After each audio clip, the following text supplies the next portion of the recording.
पूछना चाहता हूँ कि जो बिल्डिंग में आप रहते हैं इतना बड़ा इलीगल काम हो रहा है, मेरे ख्याल से आपने आवाज़ उठाया इसके खिलाफ, लेकिन फिर भी बीएमसी और फायर ब्रिगेड जो है एक्शन क्यों नहीं लेते बिल्डर्स के खिलाफ?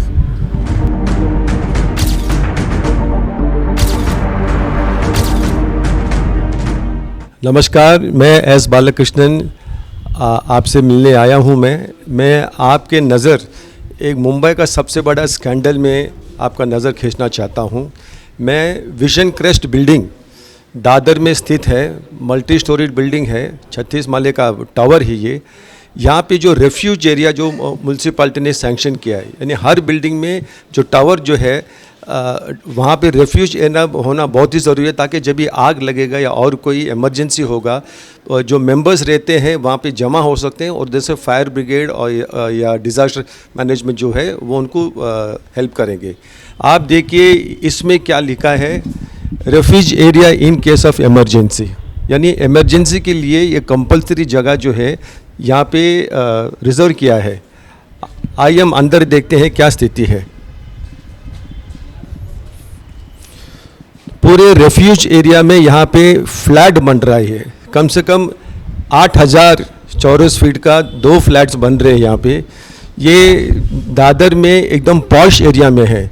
आप देख सकते हैं कि सामने वर्ली सीलिंग आपको मिलेगा, शिवाजी पार्क बीच आपको दिखेगा और सामने बाबा साहब अम्बेडकर का इंदो मिल का जो स्मारक जो है उसका काम चालू है यहाँ पे। उसके बिल्कुल सामने ये बिल्डिंग स्थित है और इतना बड़ा स्कैम हो रहा है यहाँ पे, इतना बड़ा स्कैम हो रहा है। और जो म्यूनसिपाल्टी में कंप्लेंट किया है, फायर ब्रिगेड में कंप्लेंट किए हैं, लेकिन कोई कुछ एक्शन नहीं लेते हैं।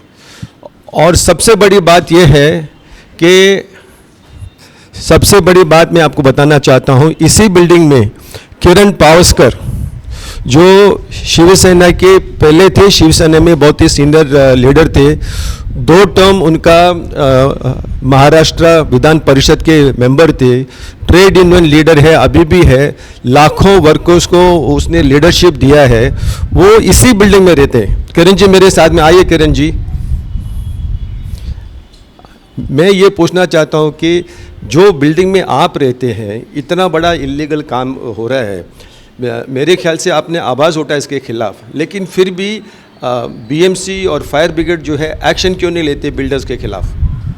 आज तक हर एक जगह पे करस्पॉन्डेंस हो गए, सदन में भी मैंने आवाज़ उठाई और सदन में आवाज़ उठाने के बाद यही बताया गया मुझे कि यहाँ हम कुछ बनाने वाले नहीं हैं। यहाँ 0.5 FSI हमें मिला है, वो 0.5 FSI माहिम बे की वजह से जो मिला है वो बिल्डर क्लेम कर रहा है।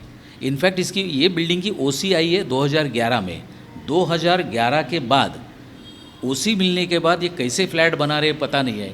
यहाँ पर 15 फ्लैट की अभी कंस्ट्रक्शन चालू है और इसके बावजूद भी बाहर अगर पूछे तो हर एक एजेंसी यही, BMC को मैंने जब लिखा तो BMC बोलते हम गए थे, वहाँ तो कोई कंस्ट्रक्शन ही नहीं है। अभी ये किरण जी एक बताइए कि ऐसे हम 19वां माले में है, ऐसे कितने रेफ्यूज फ्लोर में काम चालू है उसको रेसिडेंशियल कन्वर्ट करने का? 25th फ्लोर पे काम चालू है, 19 पे चालू है, 31 पे चालू है, 13 पे चालू है और बाय लॉ, मतलब लॉ छोड़ के सब चालू है। तो कुल मिला के कितने फ्लैट्स यहाँ पे बांधा जा रहा है? मोर देन 15 फ्लैट्स यहाँ पर बांधे जा रहे हैं। हम लोग 32 यहाँ पर अभी तक रजिस्ट्रेशन किए हुए लोग हैं और अभी 15 एक्स्ट्रा फ्लैट बन रहे हैं। So you can imagine. अभी यहाँ पे फ्लैट्स का क्या रेट, क्या कीमत क्या है? रेट की तो इस यहाँ की कीमत 1 करोड़ में फ्लैट है। वो सी की अच्छा ये मिला है, सी फेसिंग है, तो यहाँ की कीमत तो करोड़ में है। और बिल्डर, यहाँ का जो बिल्डर जिसने ये बनाया वेस्ट एवेन्यू के, वही बिल्डर यहाँ के सोसाइटी भी वही चला रहा है इतने साल से। अनफॉर्चुनेटली वो भी हमने कोऑपरेटिव इनके आयुक्त के नज़र में लाया, लेकिन वो तो अलाउड नहीं है, बिल्डर को सोसाइटी में मेंबर नहीं बन सकते हैं। वही तो यहाँ का चेयरमैन है, उसका पार्टनर यहाँ का कोई सेक्रेटरी है, वही ट्रेजरर है। और ये फ्लैट्स बेचने में भी जिनको लिया है यही रहने वाले हैं। कमेटी में जो लोग हैं उन्होंने अपने लिए एक परचेस किया है फ्लोर। किरण जी आप इतने सीनियर लीडर हैं, इतने पावरफुल है, एक ज़माने में पूरे बम्बई को आप बंद करा सकती है ताकत था, लेकिन आप ही का बिल्डिंग में ऐसा होता है, इसका वजह क्या है? वजह उसके सिस्टम है, पॉलिटिकल किसी की पावर दी जा रही है। और इतना बीएमसी में मैंने पहली बार देखा है, हाउस में 12 साल मैंने बीएमसी के ऊपर बहुत बार क्वेश्चंस उठाए, ये नतीजा आज तक मैंने पूरे कहाँ पर भी मुंबई में देखा नहीं। अगर यहाँ पर रिफ्यूज़ एरिया का इस्तेमाल होगा तो ऐसे मुंबई में 250 बिल्डिंग्स है, वहाँ पर रिफ्यूज़ एरिया में ये लोग फ्लैट बनाएंगे और कल यहाँ पर अगर खुदा न खास्ता अगर कोई इंसिडेंट हो गया तो यहाँ बेमौत लोग मरेंगे। बहुत बहुत शुक्रिया किरण साहब हमारे से बात करने के लिए। तो आप देखिए ये हालत है, जो बिल्डिंग में किरण पावस्कर जैसे सीनियर लीडर रहते हैं ये हालत है। और इसका जो मेन इम्प्लीकेशन जो ऐसा है, अगर इस रेफ्यूज एरिया को कन्वर्ट करने के लिए बीएमसी परमिशन देता है तो साउथ बॉम्बे क्या पूरा बॉम्बे में जितने सारे बिल्डिंग्स में रेफ्यूज एरिया है सबको परमिशन देना पड़ेगा उनको।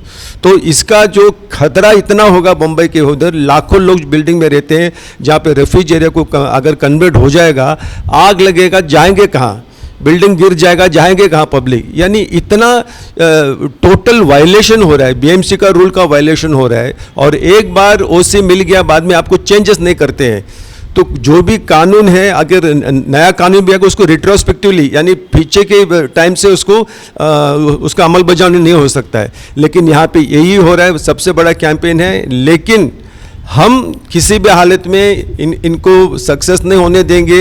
इसको हम जितने अधिकारी हैं सबके पास, मुख्यमंत्री लेके कमिश्नर के पास, सबके पास जाएंगे और ये जो स्कैंडल है इसको हम रोकेंगे। मेरी मांग एक ही रहेगी आज की डेट में, अगर एक बिल्डर इलीगल काम कर रहा है वो भी हाई राइज बिल्डिंग में जहाँ 36 फ्लोर की बिल्डिंग है, उस आदमी के ऊपर अगर कार्रवाई नहीं हुई तो इसके बाद मुंबई के बाकी के लोगों पर होगा। बट इनको साथ देने वाले जो बीएमसी के, कि इनको एनओसी दी है, चीफ फायर ऑफिसर ने उनको एनओसी दी है और वो एनओसी क्या बेसिस पे दी है वो तो पता लगना चाहिए। और जिन्होंने उनको एनओसी दिया है तो बिल्डरों के साथ बीएमसी की अधिकारी है, उनके ऊपर भी सख्त से सख्त कार्रवाई होनी चाहिए। बिल्कुल बिल्कुल सही है, ये दोनों मिली भगत है और साथ में मिलके इतना बड़ा स्कैंडल कर रहा है यहाँ पर बॉम्बे में। लेकिन हम इसको अलाउ नहीं करेंगे, हम इसके खिलाफ लड़ेंगे। देखने के लिए धन्यवाद। जय हिंद।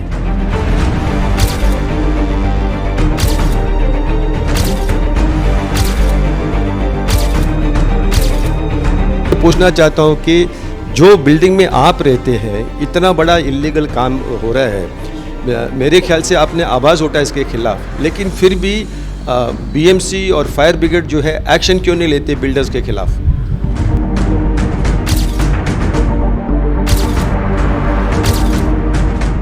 CEN न्यूज, देश प्रदेश की ताजा तरीन खबरों के लिए CEN न्यूज को सब्सक्राइब करें और रहें पल पल की खबर से हर पल बाखबर।